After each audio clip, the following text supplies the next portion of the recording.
Welcome to Technado.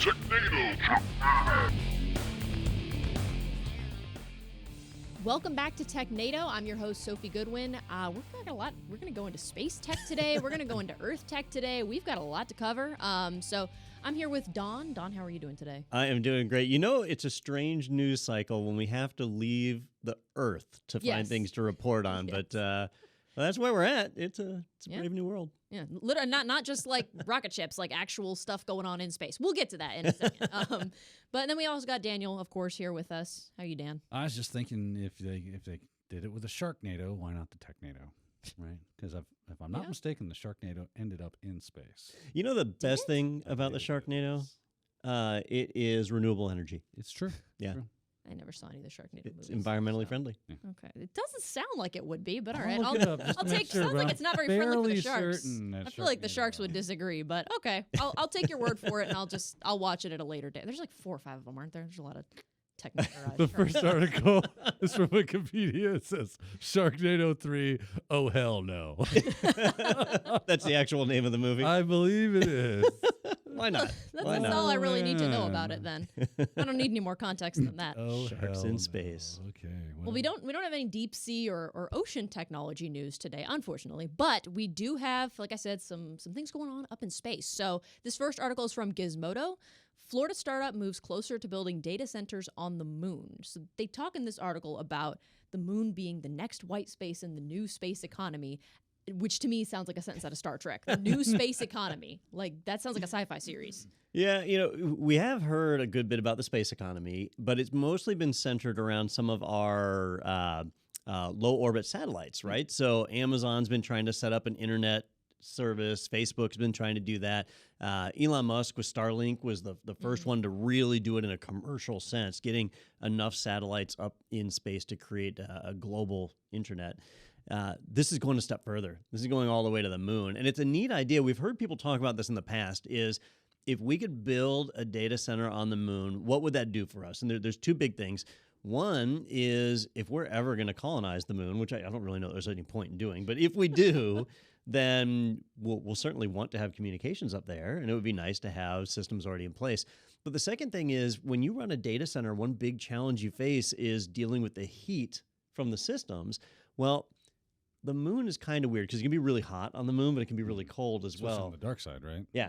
Yep. So potentially you could have a data center there that had no cooling problems whatsoever, and your processors could be overclocked to the roof and so on, especially if you put it underground on the moon. So neat opportunity. When I hear about a lot of these things, I'm usually a skeptic on it, and I'm like, this is not going anywhere. But this company's already moved along a decent way. They've raised $5 million, which is probably a drop in the bucket for what they actually need. But they've already done one test on the International Space Station, so they've already sent some hardware up. And with this next one, they're going to be dropping a data center temporarily for, I think they said 2 weeks on the moon in the next test, and just see how it goes. As an edge server, can they communicate? Can they transmit data back and forth? How reliably does it operate? And that'll set the stage for permanent data centers, probably by the 2027 to 2030 range. So near future. And by the time we're colonizing the moon, we'll be like, oh, you got to park next to the Microsoft data center. Hang left at the Amazon one. Yeah. Right. You know, their use case scenario for this, I thought was a little odd, where they were saying, like, we need to be able to back up data, and it's not safe to keep it on the Earth. We want to keep it somewhere else. It's offsite storage. Yeah, but it's online, right, to be able to get data to it. So I don't see it being any safer than here on Earth. It's not going to be wireless, though.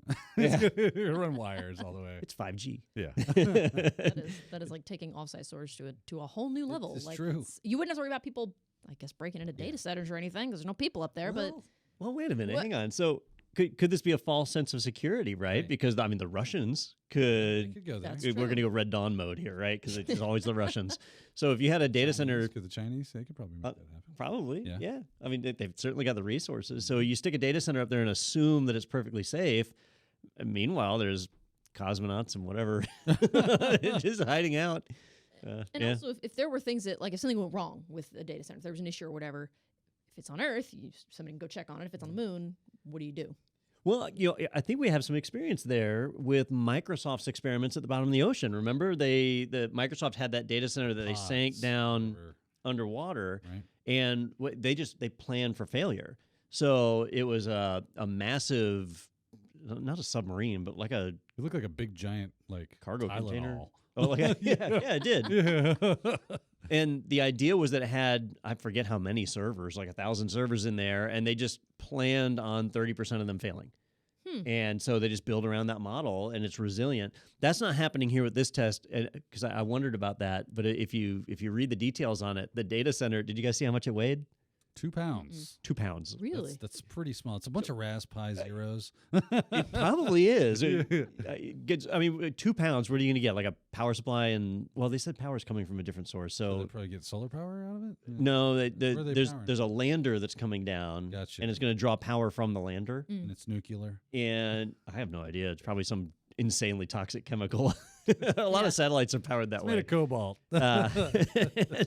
But in the future, they want it to be self-sustaining. It'll probably be solar. Yeah. But in this test, it'll just draw power from the lander. But at 2 pounds, it's not significant, and it's only supposed to be there for 2 weeks for testing. Okay. I mean, we're in 2023 now. It says they're hoping for standalone data centers by 2026, which that'll come up fast. So Yeah. it'd be interesting to see if they're able to do it. Dude, if it happens, if they get this thing going and they make it public, I am totally putting something. I'm having something.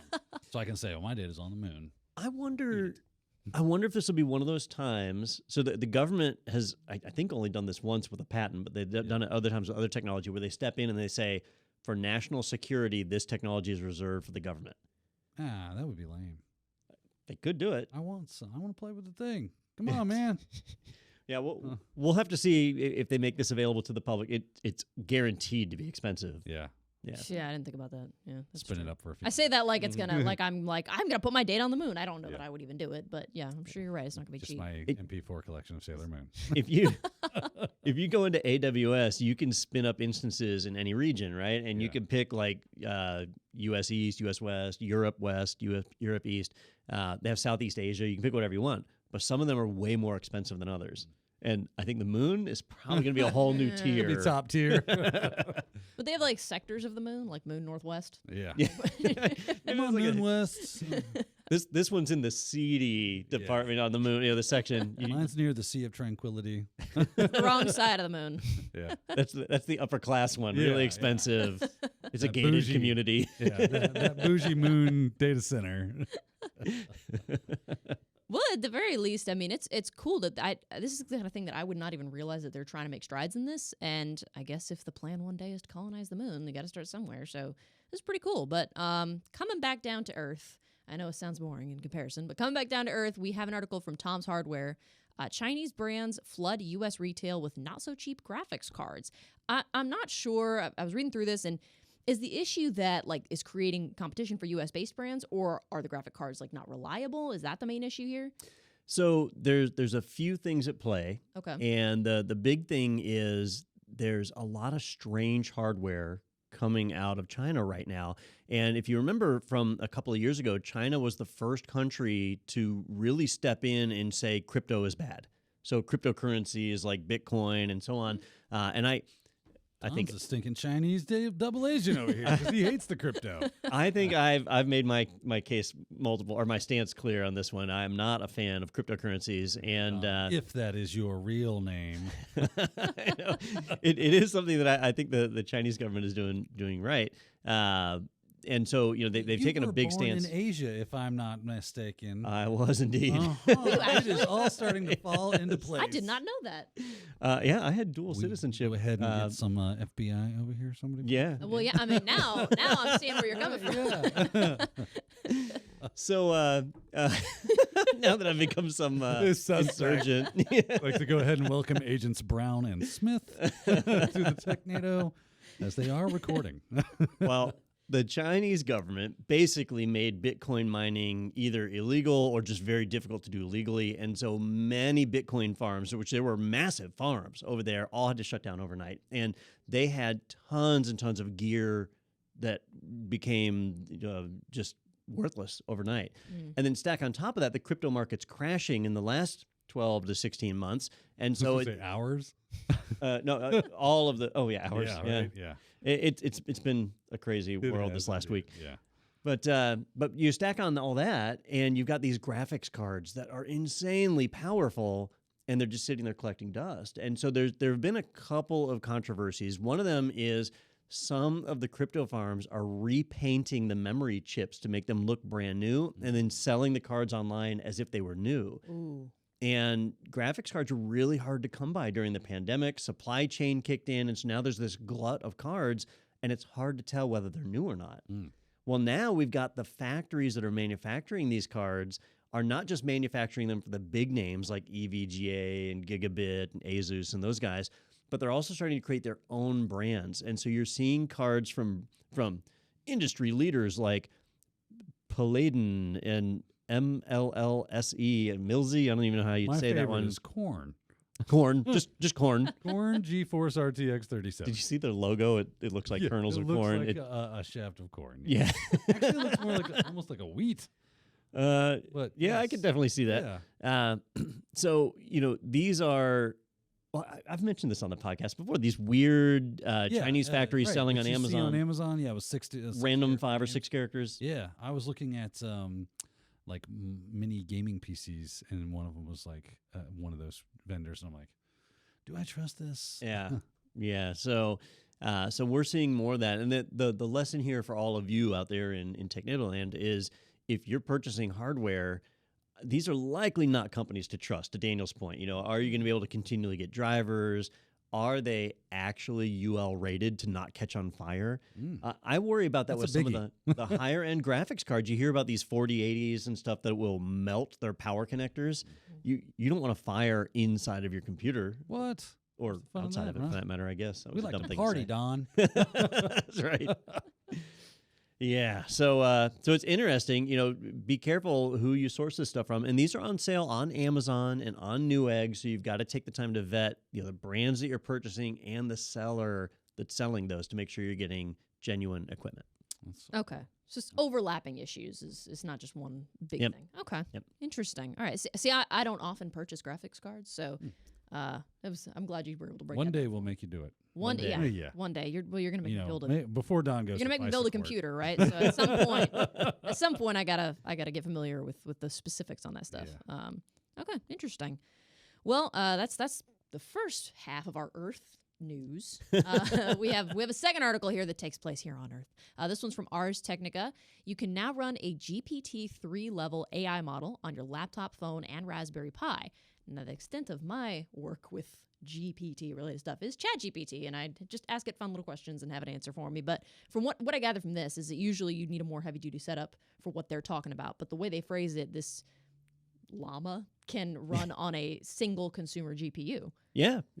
So when you jump onto OpenAI's website and go into ChatGPT, what you don't realize is that on the back end, the language model that they're using is so big that it takes many, many GPUs to have enough memory to handle it, right? If you go buy a high-end graphics card right now, you could drop like $2,000 on a RTX 4090, and it's going to have 16 to 24 gigs of RAM on it, right? Like DDR5 or DDR6 RAM. And these language models oftentimes will need even more memory than that. And so when OpenAI stands up their systems, they've got hundreds or even thousands of servers with these graphics cards in them to be able to spread that load across more than one system. When you're on your laptop, you don't have that, right? And you likely don't even have 16 gigs of GPU RAM. You probably have something much, much smaller. So we're starting to see some new language models come out that are reduced sets. So they're not as featureful, but they function and can run completely locally. Now, why do we care about that? Daniel mentioned, yes, was that your question? Because you get like, we are busy right now. Please come back later. That's a part of it. But even better, they have slowly, actually fastly, been dumbing down these systems because people are finding creative ways to get it to tell them how to commit crimes, how to write malware, how to do all sorts of crazy stuff. And you've got all these filters. Well, you know what? You can bring the language model down to your own system, and you can ask it to do whatever you want. It'll go crazy. So this is going to absolutely be a tool used by attackers, a tool to be used by anybody who's trying to move forward any kind of position and any activism, whatever. They can leverage this without all the safety features in place that we see on the commercial products. I wonder how long it's going to be before there is a dark web version of ChatGPT that is specifically been trained and designed to help you commit crime. Yeah. Right? Like, they're like, no, morality dumb. Throw that out, stupid machine. Now, let's start talking about cryptocurrencies.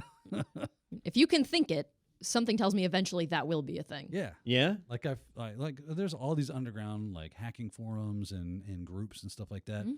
I only assume it's just a matter of time before they take the OpenAI model, the ChatGPT system that's built upon it, and reverse engineer it into something that will basically just give them all the scenarios they need to effectively commit better and more effective crime. I mean, it is a business. They're going to invest in it. It just seems logical.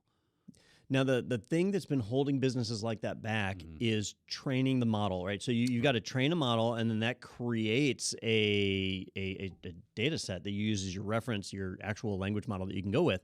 Well, it takes huge amounts of computing resources and power to generate these models. Well, something else happened last week, which was Facebook, Meta, sorry, gotta get the name right here. Yeah. Meta has put a ton of money and time into doing a lot of the AI research that we see today. Now, they've completely dropped the ball on commercializing any of it, right? So they've been able to dynamically generate images and do language generation and all the various things that we hear about. Meta has been working on that, but they've just failed to bring it to market. And so now they're scrambling, having to come up with stuff. We saw the same thing with Google, right? Where they had to really quick scramble to launch Bard, which is second rate compared to ChatGPT. And so with Facebook, they've been working on this stuff, and somebody inside of Meta leaked the fully trained language model that they built, which is called Llama, which is, I forget what Llama stands for. It's Does it have red pajamas? it should. It's something about a language model meta AI. I'm forgetting the first L. Large language model meta AI. So it's their model that they trained, and you can go on BitTorrent and download it. Ooh. And so now you've got the hard part, but it's too big to fit in the memory of most people's graphics cards. Well, some people have gotten on GitHub and actually shrunk it down to the parts that are critical, and you can load it on, people are running on a MacBooks. They even got it running on a Raspberry Pi, although really slow, so that you can use it. Now, is this legal? That's not been shown yet. Is a language model, right? Like Facebook trained this off of public information, right? So is this something that's protected in intellectual property? We don't know. So if you go and BitTorrent this model down, you might be breaking the law. You might not. We don't know. Yeah, but once you have it, you can really do some crazy stuff right on your own system. Don't you love the gray area of the law? Isn't it fun? Can you? It's just like, do I take the risk or do I not? Because then there's got those people that do take the risk and usually end up like profiting heavily. Hey, history is full of stuff like this, right? Like cocaine used to be in commercial products. Yeah. So did heroin. Right? Yeah. And now it's legal again. In certain parts of the country. You used to be able to sell tapeworm eggs as weight loss pills. Yeah. Until, they made it illegal. So with this stuff, it's just not proven yet. When these language models are trained, since they're trained on public information, is that copyrightable? Is that intellectual property? It's hard to say. And we'll have to wait to find out on that one. So the same way that we look back and think, I can't believe that you used to be able to take tapeworm eggs as a diet option. We may look back and say, I can't believe that people were able to do this or that this was ever allowed. Yeah. And we don't have to follow the laws. I mean, I still take tapeworm eggs today. Yeah, sure. Yeah. It's not illegal if you don't get caught, right now. I'm glad I have you guys to show me the dark side of things. Because I'm reading through this and thinking, oh, cool. I wonder what cool things people could do if this was an option. And and you guys are like, oh, yeah, criminals are going to use this. I don't know like, if you know this, but humans are hell-bent on crime. That's true. So, let's go down the crime route, right? Yeah. How do you guys spot phishing emails? What's one of the number one indicators? Poor grammar, like spelling mistakes. Yeah. Yep. Yeah. So if I'm a Russian, I always go back to the Russians. I got to pick a better country some kind of fictional country to make the bad guys here. Yeah. But who's the big phishing people out there? Russia. So if I'm a state-sponsored Russian hacker, that's right. I noticed Don didn't point out to the Chinese. Interesting. Yeah. Well, anyhow. Then you feed through ChatGPT and you say, write me a convincing phishing email. But, then they got protections for that. Not on my own system. Yeah. And they can write, and there's no paper trail anymore. It's all offline. You generate that letter, and now it becomes really hard to spot. Yep. Yeah. Huh. It'll be fun. It's a brave new world, apparently. That's going to be our new slogan. Yeah. I love when I see the light in something and then it's like, no, Yeah. this is going to be used for evil, which Throw the you're not shadow wrong. Over this. Yeah. Our slogan should either be "It's a brave new world" or we should go the Bill Paxton route. Yeah, we're screwed. Yeah. We're all gonna die. Yeah. Maybe we should put her in charge. That's every By the way, day. I watched your Rift Tracks version of Aliens this weekend. Holy crap, I was dying. It is funny stuff. It's super funny. Rift Tracks is awesome. Yeah. Oh, I wish I knew what you were talking about. Yeah. I'll Google it during the break. How about that? 'Cause No, you won't. this is Why do you lie to our audience like that? well, that is going to wrap up the tech news segment of our show. So we're going to take a quick break, but up next we're going to talk about some security news, including a Bitwarden flaw that might put your passwords at risk. So if you want to know more, you'll just have to stay tuned for more Technado. We are counting down the days until Technado's 300th episode, and we want you to be part of it. So head over to technado.com. You can record a video message that will air as part of our 300th episode, which is going to stream live on Tuesday, March 21st at 2 p.m. Eastern Standard Time. And as a bonus thank you from the Technado crew, we will select 3 lucky listeners to receive a special gift from us to commemorate the 300th. The deadline to send in your videos is March 16th. We couldn't have come this far without you, and we just can't wait to have you join the party.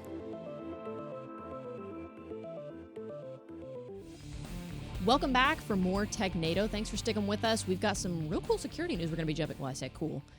Cool, concerning, cool, pick your words. So we're going to go ahead and jump right into it with this one is going to be, I don't know, I guess it's not really conspiracy nut or anything like that. I mean, it's just slightly concerning. It has to do with malware, so not my favorite topic. But this segment is Tinfoil Hat.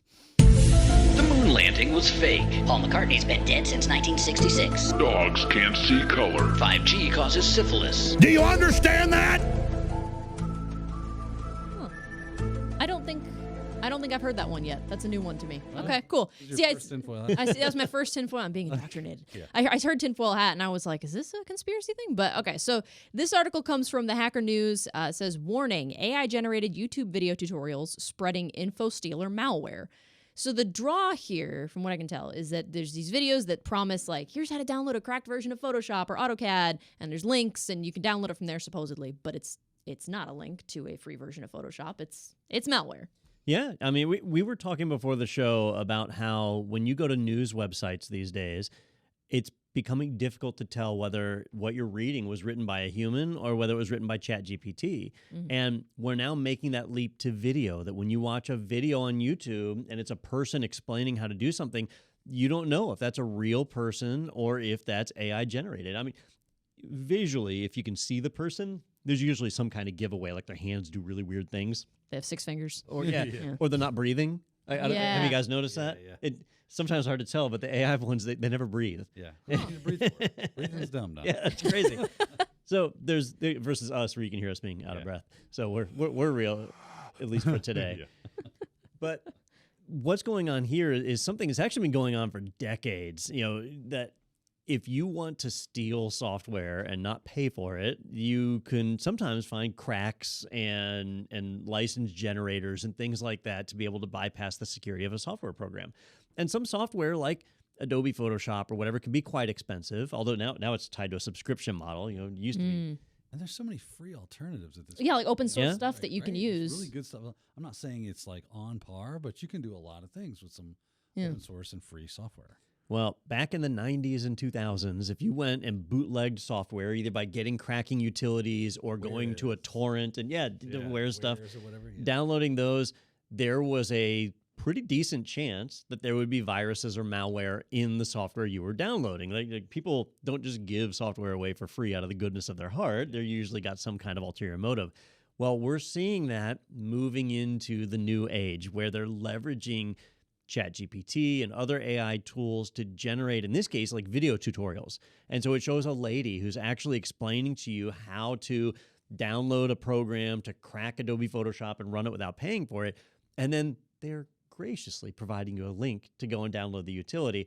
And they're using URL shorteners like Bitly and other ones, which I don't know about you guys, but I do not click on shortened URLs ever. No. Like you just cannot trust them. So so they use those, and when you click on it, you're downloading a tool, certainly, but the tool contains, in this case, the InfoStealer malware. It installs on your machine, it harvests data, it exfiltrates it out, and then is used to blackmail you and potentially install ransomware. So bad scene altogether. Yeah. What I find most interesting about this is that think of the audience, I guess we'll call them, that they are targeting with this. People that are looking to steal something. So probably not wealthy people. Probably not, but yet willing to break the wall for some software. Like, it's interesting. It's like robbing a drug dealer. Is he going to call the police? Well, that's true. I Right? thought of that. Yeah. Yeah. It's like, I'm just kind of riffing here. I'm going through the Yeah, thoughts they're yeah. processing through my head at this point. Do I care? Right? It's, Do I feel bad for you? It's thieves giving malware to thieves. All right. Yeah. I hadn't thought of that. I mean, just that's what's popping in my head here. Maybe I'm wrong. Maybe I haven't thought this is a half-baked thought. But So I guess what we have to worry about is when they start targeting people that Right. are, not trying to steal software. maybe right? this is step one. Yeah. So I've encountered this where I was trying to do something in like Excel or whatever, Yeah. and you need a Visual Basic script to do something special. And so you go online, somebody's got a tutorial, and you can download the script. Yeah. So that's probably where you'd have to worry about it when it starts Yeah. targeting legitimate Yes. users. But you're right; these are people that would not report it in. I had a question for you, Daniel, because I saw a term in here I hadn't seen before. So they're describing the people behind this, and they called them traffers. Traffers. Traffers. Traffers. Yeah.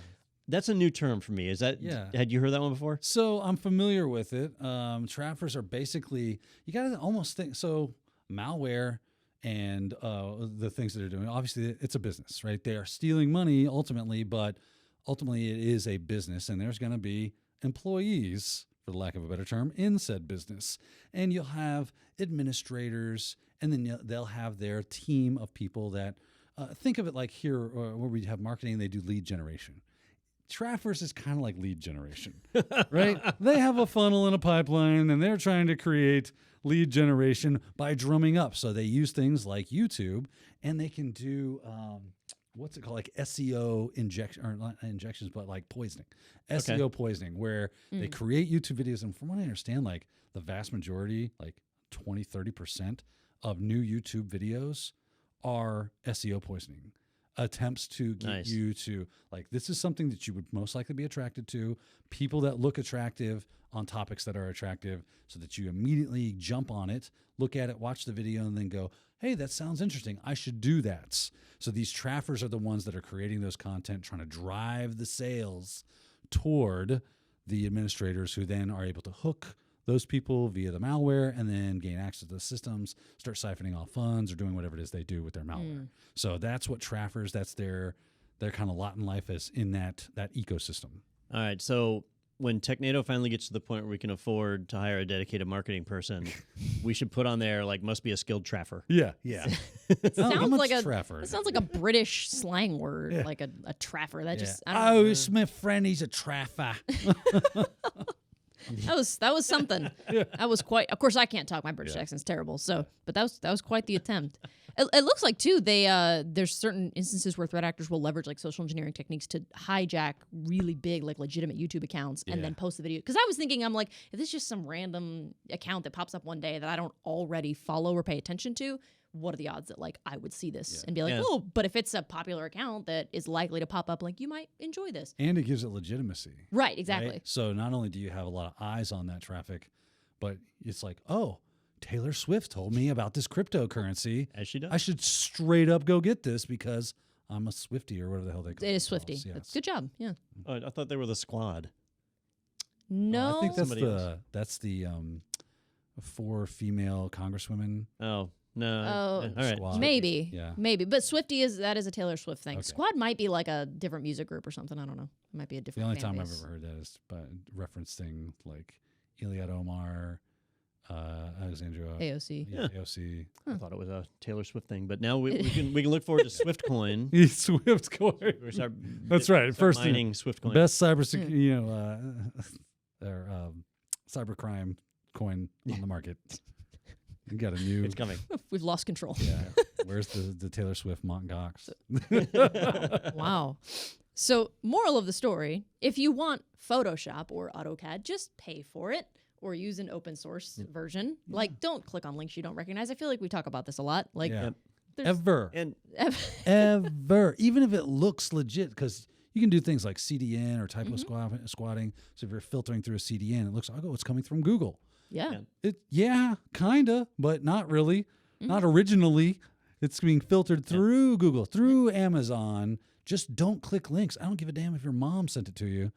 It's probably even more suspect because, the elderly aren't great about knowing about technology.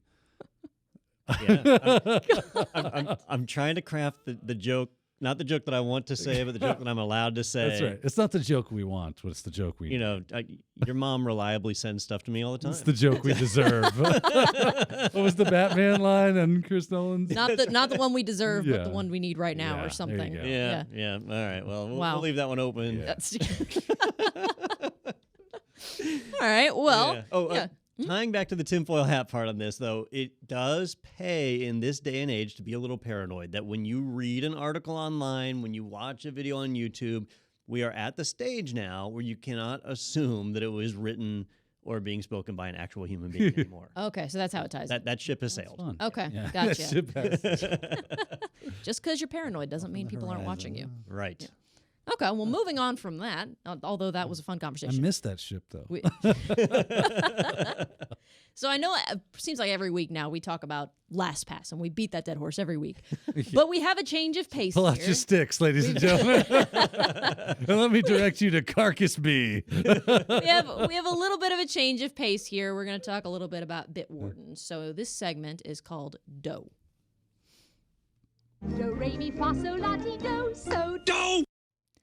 And I panicked a little bit when I read this, when I first saw this article, because I switched from LastPass when all that stuff was happening, and I switched to Bitwarden. And then I saw this article, Bitwarden flaw can let hackers steal passwords using iframes. This is from Bleeping Computer. Of course, I saw Bitwarden hackers steal passwords, and I was like, are you kidding me again? So, but it looks like the issue here is with the autofill feature. So as long as that's not in it, which I think it's disabled by default, if I'm not mistaken. So if that's not enabled, you should be okay. Yep, this is a flaw. It's interesting. They're pointing it out in Bitwarden, and there are a lot of eyes on Bitwarden and 1Password and all the other password managers that are benefiting from LastPass's misstep. And so people are looking, and they're trying to find anything they can. And in this case, they did find a flaw. I'm going to call it a flaw, though I feel it's a little unfair in the way that Bitwarden functions. If you visit a website that has a username and password field, the autofill feature in Bitwarden is turned off by default. And the idea is that you click on the form, and then you get a little drop-down box, and you can pick your name, and then it'll fill it in. It doesn't just fill it in automatically. But there's a feature you can turn on where when you go to a web page, if Bitwarden sees a user and password field, it'll just automatically put the data in there. Some people like that. I know the password manager that's built into Microsoft Edge and I almost said Microsoft Chrome, Google Chrome. Yeah, no, you got it right. Those have it on by default where they'll just automatically fill those forms. So some people like that feature and you can turn it on. But what the security researchers found was that if a web page contained an iframe, the iframe could be pointed to a different URL and potentially be used to steal the username and password that are autofilled inside of it. Now, the Bitwarden people, the developers, had to make a choice, which was, do we support iframes or not? And the idea here was that many, many websites have a primary domain for their website and use a different domain for the login forms. And if they didn't support iframes, that would mean basically it just wouldn't autofill those at all. Well, they decided to go ahead and make it where that was available, but they put a warning in, so they warn you about it. Like when you turn on autofill, it's a feature that you are a risk that you are accepting. You're and saying, I'm opting willing to do into less security. Right. And so, you can do that. Now, personally, I don't use the autofill feature. I'm not a fan of it. I like to be able to click to manually say, yes, paste in my password, and then it does it. But for people that like it, it's just a risk they accept. The other password managers actually have a similar risk. LastPass, 1Password, they each have to deal with this their own way. So it's kind of a known entity. I don't feel like this is Bitwarden's fault. Yeah, I totally agree with you. When I read this article, I was like, okay. And Bitwarden, I think, even made the case like many of these username password fields, they use iframes. We have to support iframes. Can't just like completely shut off that functionality. Otherwise, it's kind of useless. It makes us so much less useful of a tool. So what we're going to do is we're going to warn our users, let them be informed, and let them make their own decisions on how they're going to use LastPass. So, or not LastPass, but Bitwarden. Mm-hmm. So I like that about that. I like that philosophy, as in give me the options, let me take control, and then the onus is on me to be secure. And when you know of something that could be a quote unquote trap that I could fall into, just inform me about it. Let me know so I can make an informed decision on whether or not I want to turn something on or off or whatever, or utilize a feature. So I wasn't like running for a different password manager after reading this. I was like, this is totally fine. One thing they did mention, it was an attack vector I hadn't really thought much about, was companies that allow you to create subdomains under a real primary domain. And I had a hard time coming up with an example of this because what first popped into my mind was the old AngelFire websites or GeoCities. GeoCities. So if you wanted a website back in the ancient days, before Sophie was born, that Probably. you could get like Daniel could get daniel.geocities.com and I could get don.geocities.com. How'd you know my website? Well, the password managers pay attention to that primary domain, right? So imagine if you go to don.geocities.com and you create a user account and password, and your password manager autofills, and then you go to daniel.geocities.com and it autofills your credentials for the other side. An attacker could use that as a way to grab your autofill data. Well, I was trying to think in terms of modern networks. I'm like, what modern company allows you to use a subdomain off of their primary domain? And I had a hard time thinking of it, and then I thought of a really big one. Yeah. Office 365. Oh, does it really? Everybody, if you go and sign up for an Office 365 account, the very first thing it does, so let's say it assigns you a subdomain. donco.onmicrosoft.com. Right. Oh. Every Office 365 client gets a onmicrosoft.com subdomain. Gotcha. And it's smart. They didn't use Microsoft.com. That'd be a total Charlie Foxtrot, right? But they did onmicrosoft.com, so a little bit better. But an attacker could spin up their own 365 instance and using whatever name, and if they can get you to click a link to go there, your password manager might autofill your password, and they can grab that as an event, like a JavaScript event, and grab it. You know what's fun is like all these big hacks that happen. A lot of times they just come down to either phishing, social engineering attack of some kind, or like tricking you into putting your username and password into something that they control. Mm-hmm. Yeah, it's not crazy 0 days used to access Microsoft, blah, blah, blah. No, that doesn't. I mean, it happens, but it's not very common. What is common? Click here. Yeah. Type in your username and password. Thank you for playing the game. Mm-hmm. Now, if you are a Bitwarden user, like Sophie is, and actually in our day job, we're migrating away from LastPass to Bitwarden. Personally, I use 1Password. They're all good programs. But if you are a Bitwarden user, just know that this feature is off by default. And if you go to turn it on, it's a little checkbox, and right beneath it is a big warning that tells you about the risks of using autofill. I don't see it. You sound like an end user. Yeah. I'm just not seeing it, Don. I'm sorry. Obviously, you are lying. That's right. This computer sucks. Yeah, that was the first thing I did when I read this article was I immediately went and checked if mine was turned on because I couldn't remember if it was off by default. So Sophia, she got hers from this video of this lady telling you how you can get a cracked version of Bitwarden. She was like, hell yeah, I'm downloading that too. Come to think of it, I don't know why I did that because Bitwarden's free anyway. So I don't know what I was thinking. Or at least I guess most of it's free. And maybe it's the criminal in you. Right. Yeah, that little criminal I like to live on inside. the edge. Yeah, that's all. She's like, I don't care if it's free. I want to steal it. This is what would it be libel It's like or snatching slander? all the pens from a bank. Like, take one. You can have it. It's After fine. another. Is this libel or slander? What Yeah, you're doing to me right now? that's I can't remember which is which. Is it libel written and Yeah, slander is spoken? Slander is spoken. Okay, Yeah. good to know. I'll keep that in mind. That happens a lot in That here, is so I will not keep. protected speech, by the way. Slander's not. No, it is not. Yeah, I didn't think so. Yeah. I'm a journalism student, Yeah. sir. I know some things. Moving on from that, now that I know that I do use Bitwarden, but I should be okay. Time will tell, but I should be okay. This next segment is Who Got Pwned? About to get pwned. Fatality. So this article comes from The Register. It says, Acronis downplays cyber attack after 12 gigabyte trove leaks online. So Acronis made it seem like this intrusion only affected one customer and all the other data was safe, but that's not the case. Well, actually, it seems like it is. This is one of those cases. Anytime somebody gets breached, they immediately want to downplay it, right? What are the things that you hear? They'll say like, only a minimal subset of our customers were affected, or yes, attackers got in, but no payment data was retrieved. Meanwhile, everything else, everything else is off the rails. And when they say like a minimal subset, there's no legal definition of minimal subset. So if they have 1,000 customers and 999 were affected, It's a minimal subset. only some customers were affected, and we're currently notifying those that are affected. And Our team is working diligently. Yeah. Yes. Yes. Yeah. So there's a whole PR angle for how to deal with breaches like this and obfuscate and whatever. But this is kind of the opposite. Basically, a hacker came out and said, look, I hacked Acronis, got in, their security was terrible, walked right through the door, and I was able to exfiltrate 12 gigabytes of data. Don, I believe the quote was, their security was, quote, dog shit. Yep. End quote. End quote.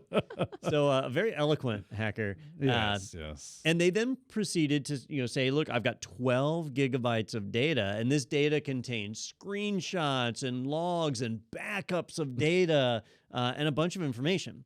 Well, that's pretty bad. If you're not familiar with Acronis makes a whole collection of software that's actually really cool stuff. So if you want to image machines, let's say you're at a school, a university, and you've got a lab with 50 computers, you can build one image and auto-deploy it across the room. And at the end of the day, it can reset all the machines and redeploy the image and stuff. So it's just... It's very nice. Yeah, it is nice software. And you can do this with built-in tools in a lot of operating systems, but Acronis makes it easy. I'm turning this into an Acronis commercial. Yeah. I'll stop doing that. Acronis sucks. Yeah. 12 gigs of data. I mean, come on. But yeah, if you want to back up your hard drive or duplicate a machine, that's what their software does. And they've been around a long time. I think I used Acronis the first time back in 2001. So they've been around at least 20 years. So they're a mature company. Their CISO, their chief information security officer, came out and said, wait a minute, there was some data. This 12 gigs of data is real data. However, the hacker didn't exactly break into our systems. What happened is when you call tech support and you're working through a problem, so as a customer calls Acronis has a FTP server where you're able to transmit data files up for them to review. So they'll say like, well, we need to look at your logs, or can you send us one of your backups, and so on. And so they issued temporary credentials for the user to connect and upload that data. Well, in this scenario, the user's credentials were compromised. The attacker somehow got those credentials and was able to log into Acronis's website or their support site and download that customer's files. So the screenshots, the backup, and so on that were retrieved were actually this one customer who was seeking tech support. So they were not internal Acronis files. Right. Right. And so, what they're saying is either this customer did password reuse, or the customer's that client machine was compromised, so the credentials were exfiltrated, or something happened there that allowed those credentials to be stuffed. Something led to it to allow the attacker to get in there. Now, on one hand, I feel good for Acronis, because it's not a breach. But on the other hand, when I've used support sites like that in the past where you had to upload files into it, it is trivial to configure those servers where you can upload files but not download, right? It's the, not the sticky bit. What's the bit in the Linux file system you can enable to make an upload folder? So people can upload files, but they can't, it disappears once it's in there. You give somebody write permission but not read. Yes. What would be the purpose of that? So that this scenario, the example I give in college, what is it might be different now because of email and all that, but when I was in college, professors would say hey, this paper is due Friday by midnight. Oh. And so at like 9 p.m. or who am I kidding? At 11:59 p.m., You're not I'd thinking be of like the set UID. I think it's just assigning So right I think permission. yeah.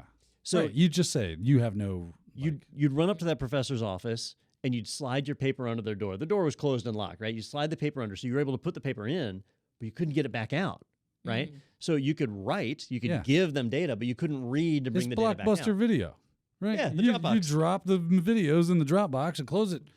That video's gone. You're not reaching in there Right. and getting it back. And in Mac OS, they call it a Dropbox, but in the Unix world, I believe it's just a folder where you have write permission but not read. And so usually that's how these support sites are configured. So in my opinion, while Acronis didn't get fully breached, this would have been a trivial thing for them to fix. There's no reason to allow a customer to be able to download from your support upload folder. Yeah. But That's true. That's how theirs was configured. So this one customer had their data compromised. And I'm just, now you got me on the sticky bit thing. The sticky bit is so that something cannot be deleted. The sticky bit is so if I'm remembering. 5 different users create 5 different files, Right. they have permissions on the files. Other people can see it but can't delete it. Right. Yeah. Okay. Yep. Okay. So Just making sure I'm not losing my mind. you Yep, know. it's definitely a thing. Okay. I can't remember what it's called. And one of our viewers will throw it on YouTube and make fun of me. Done, you idiot. Actually, though, what is the thing you do actually? Yeah. Actually, the This is- neckbeard. Yeah. Worst Yeah. episode ever. Yeah. You know, Don, I'm not saying. You talked about like how companies tend to like downplay when they've got issues like this, which I mean, I probably would too, I guess, if I was, some big thing came out. But I guess I can understand in some instances, maybe I'm off base here, but like I'll watch like Law and Order, Yeah. and there'll be times where it's like people want to know like what happened, like we have a right to know. This is an area we live in, and they're like we can't release details right now because it could be dangerous for them to release this information. So are there ever situations like that, just out of curiosity, where like they have a security breach or something and they can't release details because it could make it worse? If the government's involved. Yeah. So if they've called the FBI and the FBI has told them, no, you cannot disclose this information and so on. But with GDPR, the way that it is, then they need to disclose something. And there does end up in a situation where there's a conflict between like U.S. law and European law and all that comes into play. But in this scenario, I'm just thinking of me. So if I was the CISO of Acronis and I know that GDPR is a thing and a customer is sending me their data, if the customer is sending me a backup, the odds are there's sensitive data in there, or the customer would just do another backup, right? Why troubleshoot this one? So there must be something they want to get in there, and it's important. So it's probably PII, Yeah. And so if I'm going to let them transmit it to me, I'm now responsible for that PII, right? And so if that gets breached, now we got a big challenge. So I'm going to want to protect that as best as possible. And that did not happen here. No, Don, here's what I want from my CISOs, man. I want the Jimmy Swaggart CISO that comes out. I have sinned. I'm waiting to see that. Instead of trying to shove it under the rug, they just come out, bare their entire heart on this on screen and just tell us how bad it really is. Yeah.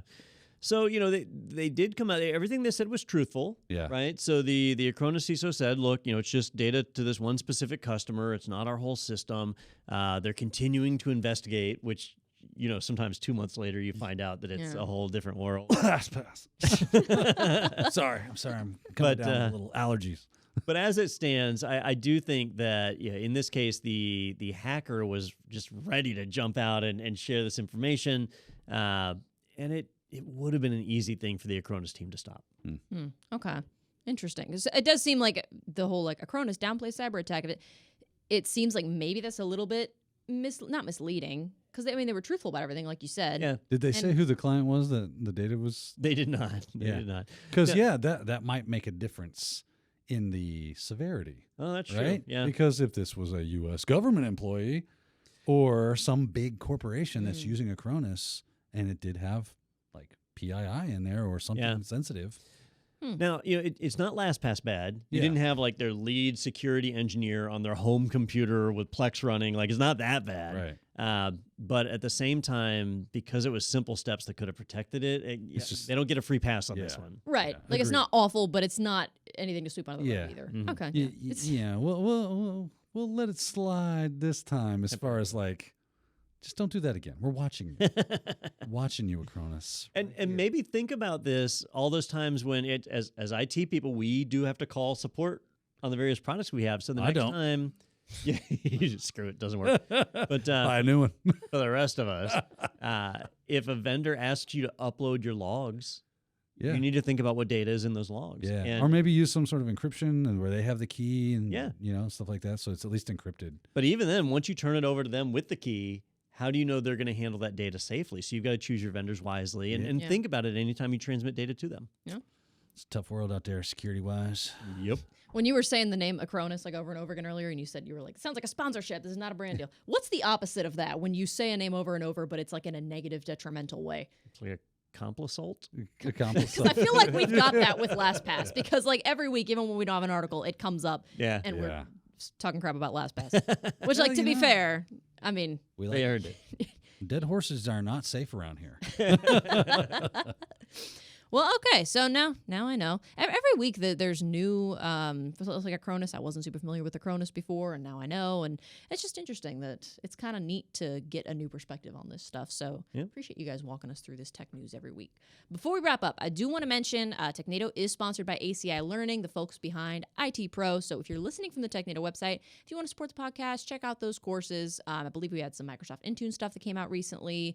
I think we might have CEH coming up soon, maybe in the next Very couple months. Very soon. Very soon. Okay. Yeah. It's technically released. Like we're Yeah, it's in stages. whatever is done and edited is in the library. In our day jobs, that's what we work on. So that's what poor Daniel. That's the thing that's been on his back recently. So, but that will be coming out soon. So keep an eye out for that. You can also use the promo code Technado30 for a discount on your IT Pro membership, and you can check out ACI Learning's webinars and live on social events. Those are at itpro.tv/webinars. They're also on YouTube. You had one last week with Ben Fink at On Defend. Yes, we did. So Had that a should good be time. up there. You can check that out. And we've got another one that's going to be coming. I think it'll be the day this episode is released. It'll The be 16th. The 16th, March 16th. All things cybersecurity with Mike Saunders Mike Saunders of Red Siege. Siege. So that's pretty cool. So you don't want to miss that. That'll be Daniel and myself. Way to undersell it. Wait, Because let me don't tell wanna- he's principal security consultant at Red Siege. Dude is a big deal. I just wanted to give you an opportunity. I to hear say you. it. That's saying. I wanted to give you a chance to break it up a little bit. And it is Women's History Month, all month long. That's how months work, all month long. So ACI Learning is highlighting some women working in tech. You can check back every Wednesday in March for another interview with a woman working in audit, cyber, or IT. We've got one this week with Lynn Trong. She is an audit specialist. Really cool lady. Interesting to hear from her. So check that International out. Spy. Do what? Let's hope not. If she's working in audit, let's hope not. So that will have been released earlier this week. You can check that out on YouTube. And we also had an interview this week with ACI Learning's very own Robin Abernathy. So she got to talk about her story, how she got into tech, and that was really interesting to listen to as well. She's a really cool lady. So you can check that out as well. And last but not least, this is the last episode before our 300th episode. So that is right. I'm correct on that, right? The math. This is the last episode we're going to film today. Yeah. Until tomorrow. This is the last episode. It's been fun. They're shutting us down. So it is Tell my coming mother up. I love her. It's coming up fast on our 300th episode, and you can be part of it if you head to technado.com. You can submit a video and potentially be part of the episode, and we're also going to pick, I think, a couple of winners. So definitely check out the website and go do that. Those are going to be due by March 20th, and that is coming up quick because the live 300th episode will air on Tuesday, March 21st. Tuesday, not Thursday, Tuesday. So keep that in mind. I'm very excited for it because that'll be the first time that I'm here. I don't know if have y'all done a live Technado episode before? Yeah. Okay, well, it's the first time that I'm doing it, so I'm excited. I think it's going to be fun. I don't know. Maybe I'm getting ahead of myself. The pressure is on when you screw up live. They're going to make it a miserable experience for me now that I've said I'm looking forward to it. So that is all I've got for my spiel. Is there anything I'm forgetting?